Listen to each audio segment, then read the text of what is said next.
Hello everyone. We are going to work through a worksheet on chapter 10, which is inferences for two population means, sigma assumed equal. Now, we have already covered the concepts behind drawing inferences for two population means. It has been explained in detail in the lecture PowerPoint slides. All right. I have put my voice over it and explained all the concepts. So you are advised to go through it and understand the concepts. Otherwise, you will not be able to follow really what is going on. So make sure you have first watched that particular video and then come to this one. All right.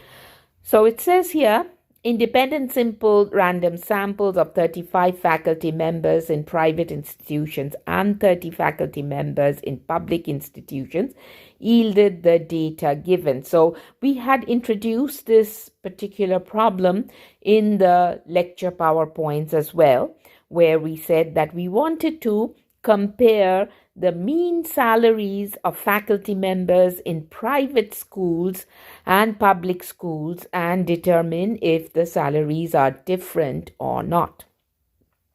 So the data that they've given us is the sample mean of the salaries, and these salaries are in thousands, okay, in thousands of dollars. So even though it says 98.19, it doesn't mean that the salary is $98.19. It means $98,190. And for public institutions, the salary of faculty members is 83.18, which means 83,180. So let me just write this down. The salary is in thousands. That's how you should interpret it. Then they've given us the standard deviation for private institutions, which is 26.21, and for public institutions, it's S sub 2 is 23.95. And the sample sizes, you see there are two different sample sizes. For private institutions, it's 35, and for public institutions, they surveyed 30 faculty members for their salaries. So private institutions represent population 1 and public institutions represent population 2, and therefore sample was drawn from population 1 and population 2 respectively, and all these measures were taken. And so this is a summarized metrics that has been given to us. Now, the first part of the question says, check the 4 assumptions. So let's try to remember what the 4 assumptions were pertaining to independent samples. The first one said that it should be a simple random sample. Again, that is true for any statistical study. So simple random sample, now that has already been given to us in the question. Okay, that's given. Simple random sample, so that's given. Number 2 is it must be independent samples, and that's given too. Independent samples. That means there's no relation between the faculty members in private institutions, public institutions. There's no natural pairing. They are completely oblivious of each other, who they are, and so on. All right, they are not related in any way. So independent samples, that's given too. All right, and then it says it should be a normal distribution. That's the third assumption. It should be a normal distribution or a large sample. Okay, or large sample. And what is a large sample? Where n, okay, that is n greater or equal to 30, and you're looking at the sample sizes, n sub 1 and n sub 2 are both greater or equal. So let's write that, both sample sizes n sub 1 and n sub 2 are greater or equal to 30. Therefore, this assumption has been met. And then number 4 was that the standard deviations should be equal, all right? So the standard deviations are assumed equal. Now, I had given you a rule of thumb to decide, that would help us to decide whether the sample standard deviations are close enough to use the pooled test, because based on the on that particular criterion, that the standard deviations are close enough, we will be pooling them together and using the pooled procedure. All right, so what was the rule of thumb that I had mentioned? Take the higher standard deviation value, which is 26.21, divided by the smaller value, which in this case is 23.95, and if it is less than 2, all right, which it is, right? 26.21 divided by 23.95 is 1 point something. So if it is less than 2, all right, then we can assume that they are close enough, all right? If it's less than 2, therefore assumed almost equal. Again, they are not exactly equal, but almost equal. So we can use the pooled test in order to solve this problem, right? So the part B says at the 5% significance level, do the data provide sufficient evidence to conclude that the mean salaries of faculty members in private and public institutions differ? Now, this is a key word here, because based on this verbiage, we are going to state our alternate hypothesis. So here's the significance level. At the 5% significance level, we are supposed to perform the test, and we are being asked to determine whether the salaries in private and public institutions differ. So first step is to state the null and alternate hypothesis. So I'm going to write it as H sub 0 colon mu sub 1, which represents the salaries of in private schools, private institutions. So mu sub 1 is equal to mu sub 2. So the null hypothesis will always have the equal sign in it, and it will always state that there's no difference in the salaries. Both the means are equal. The alternate hypothesis, based on the verbiage in the question, will say mu sub 1, because they've used differ, it's going to be a not equal to sign. So mu sub 1 is not equal to mu sub 2.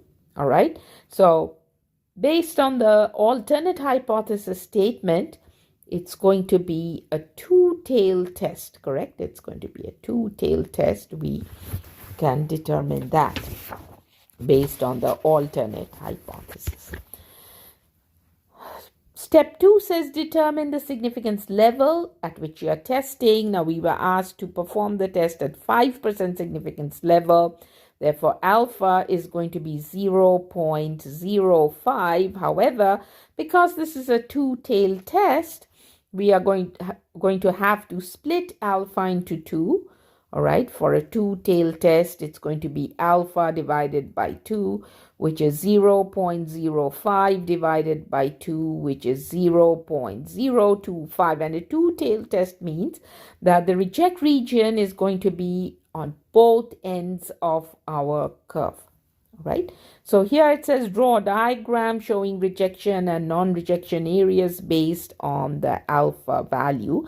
So it's not just going to be alpha, it's going to be alpha by 2. So let's draw a diagram. So we're going to have a normal curve. So draw a normal curve. Okay. And this is a t-test. Again, all the questions, hypothesis tests, or confidence intervals from chapter 10 will use the t-distribution. So whenever we are doing inferential studies to compare means, inferential studies on two population means, in other words, we will be using the t-distribution. All right. So here's our curve, and at the center point is our null hypothesis difference. So again, for chapter 10, keep in mind we are comparing, we are just dealing with differences between the two means, right? So this is our center point, let's say, and we will have reject regions on both ends. So one on the left hand side, the other one on the right hand side. This is going to be reject, reject. All right, and the area associated with the reject region, which also represents probability of rejecting a true null hypothesis, is going to be 0.025 or alpha by 2. All right, and so is it going to be on the right hand side as well? So alpha by 2 equals 0.025, and these critical values, all right, there are going to be two critical values, or the cutoff points between the reject and the center area is the do not reject region.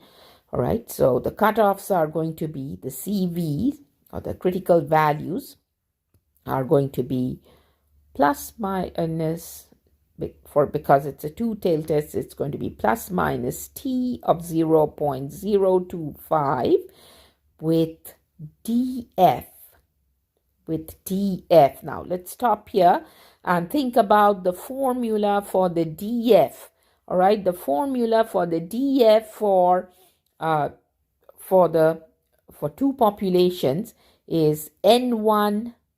Let me write that down here. The formula is df equals n1 plus n2 minus 2. So it's going to be 35, which is our n1, right? Let's go up here.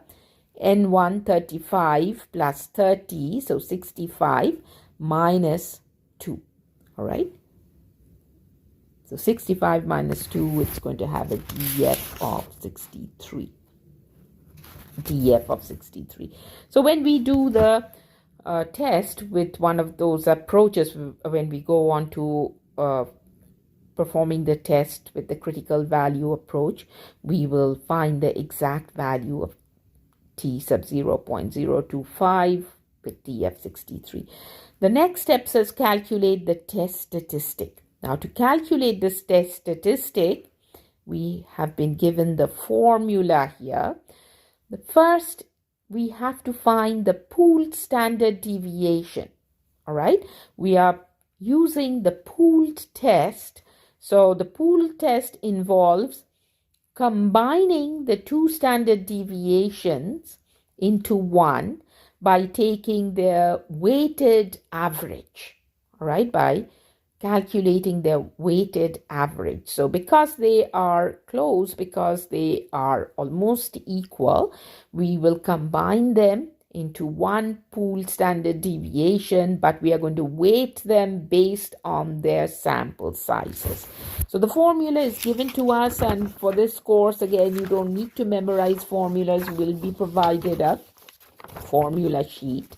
So let's just start plugging in the values.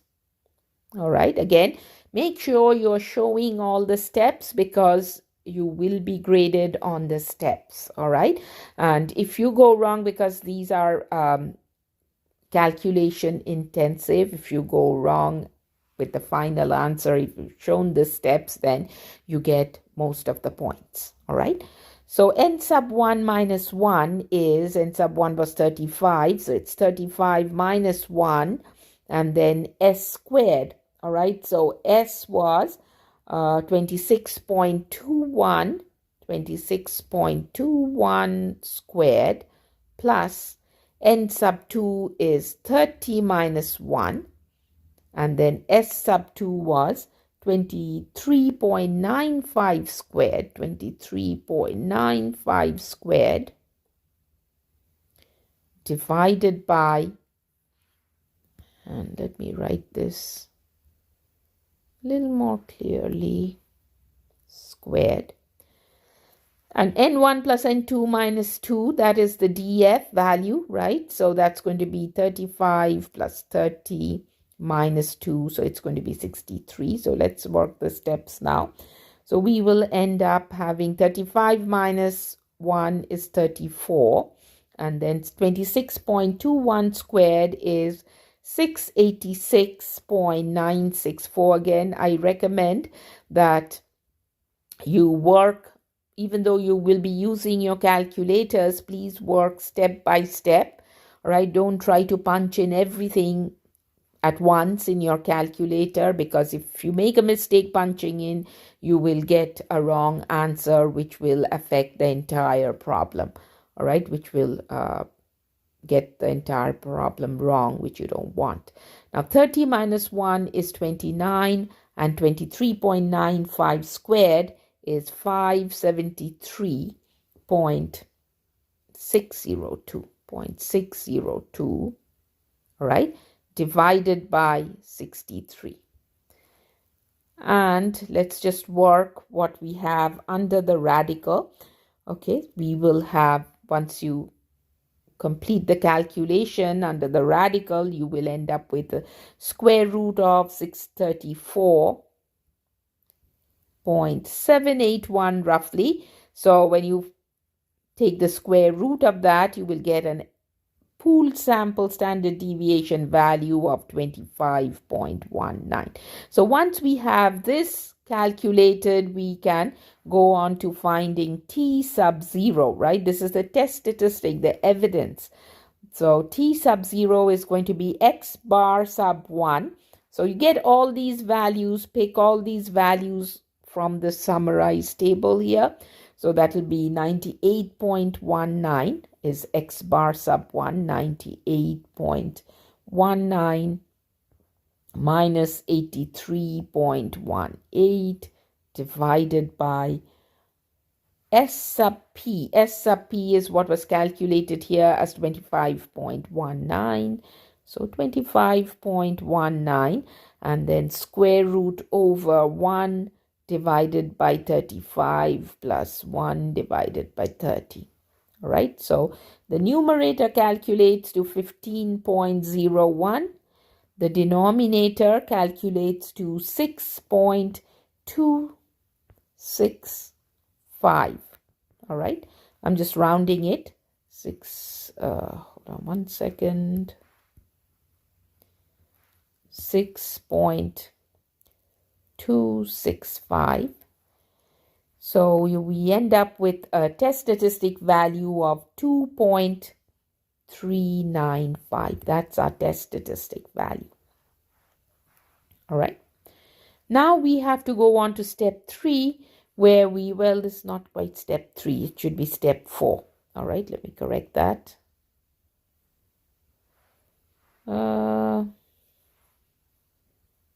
Just a second. Where we use one of those approaches. So for the critical value approach, again, you have to draw diagrams for both. All right, so here we have our T curve.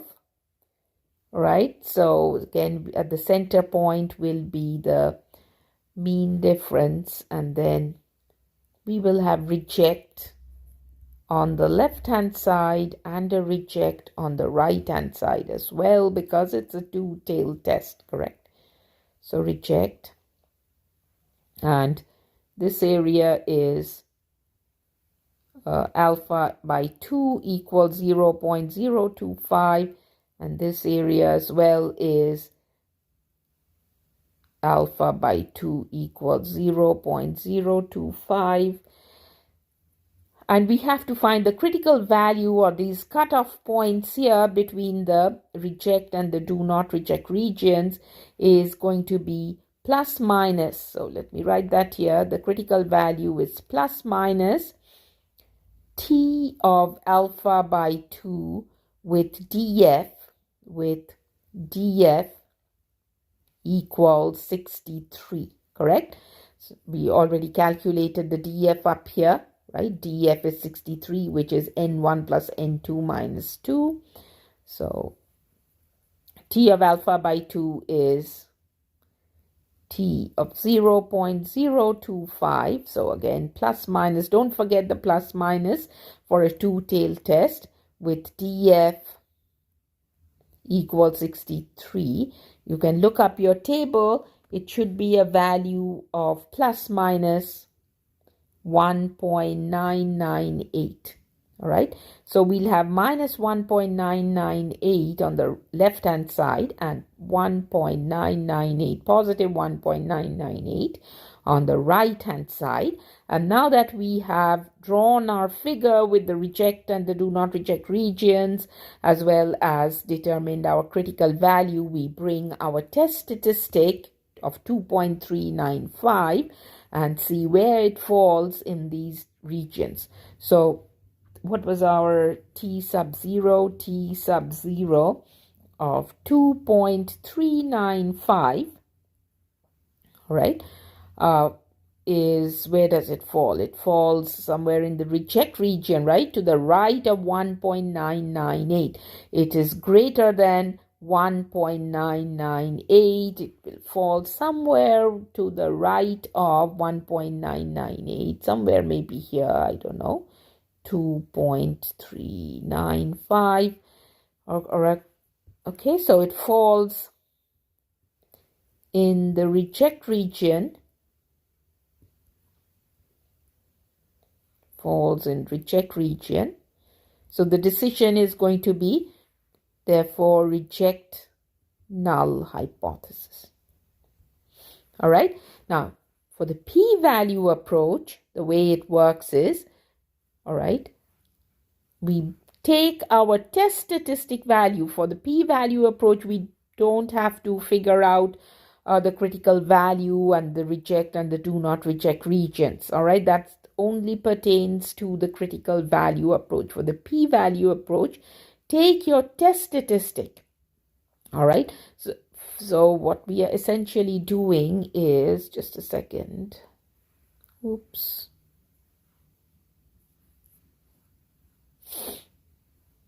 Sorry about that. Okay, let's lock it. For the p-value approach, find area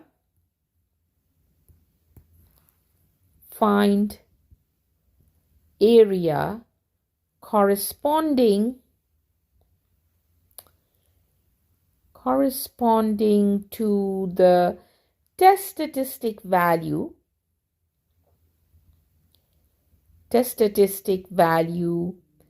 of, what was it, 2.395, T sub 0 of 2.395 with DF equals 63. So what we are doing is, let me draw a figure here. We have our curve here, the T curve, and 2.395 will fall somewhere way to the right. All right, and I'm going to extend this vertical line from, that's 2.395, and I'm going to find the area to the right. Okay, I'm going to find the area to the right of 2.395, this area. Now, if you are using your table, it will be an estimated value, and I will show that separately. There's a video done separately to estimate the p-value from the table, but if you're using a graphing calculator, you should be able to find the exact p-value. And there will be a video, there is a video posted on Canvas to how to find the p-values from your calculators, right? So this area of T sub 0 equals 2.395 with DF of 63 comes to 0.0196. All right, 0.0196. 196. Now, because it's a two-tailed test,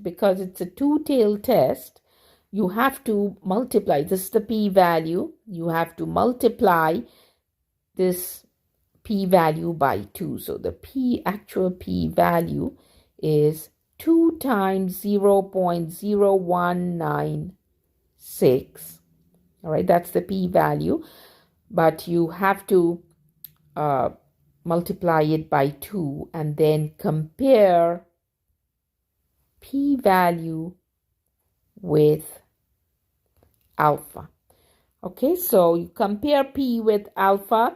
If it is less than alpha, so 2 times 0.0196, is it less than the alpha value of 0.05? Yes, right? It's going to be 6 2s are 12, 9 2s are 18, 19. Okay, this is the p-value that it's going to be after you multiply by 2. It is less than 0.05. So the decision must be to reject the null hypothesis. And the two decisions using the critical value approach and the p-value approach must agree. Now, I think this got erased when we had momentarily lost this worksheet. So let me rewrite what we had done here before. T sub 0 of 2.395 is greater than 1.998. It falls in reject region. Therefore, reject null hypothesis. Okay. And we need to show that value in our diagram too, that 2.395 is falling in the reject region. Okay, so the next step, which is, well, step 5 really. Step 5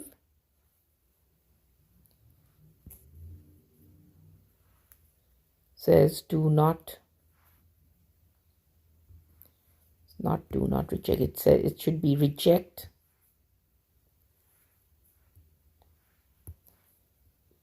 null hypothesis, but we also need to interpret step 6. All right, that's missing.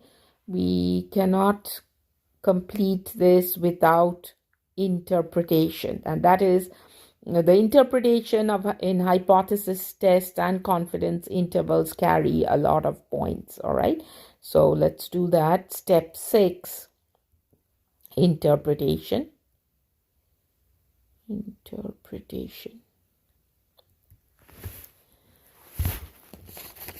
So you're going to start with the significance level at the 5% significance level.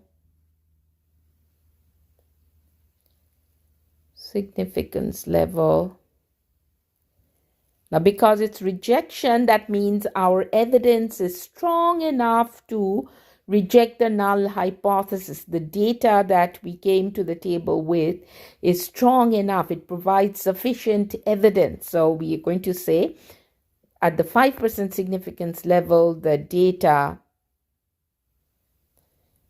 provide sufficient evidence to conclude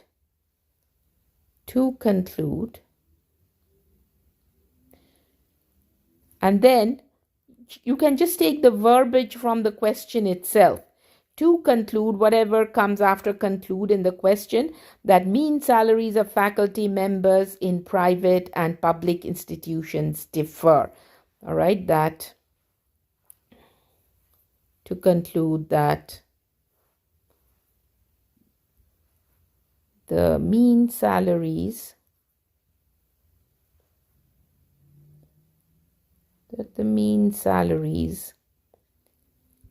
in public, private, mean salaries of faculty members, right? Let's try to give all the details. Mean salaries of faculty members in private and public institutions differ.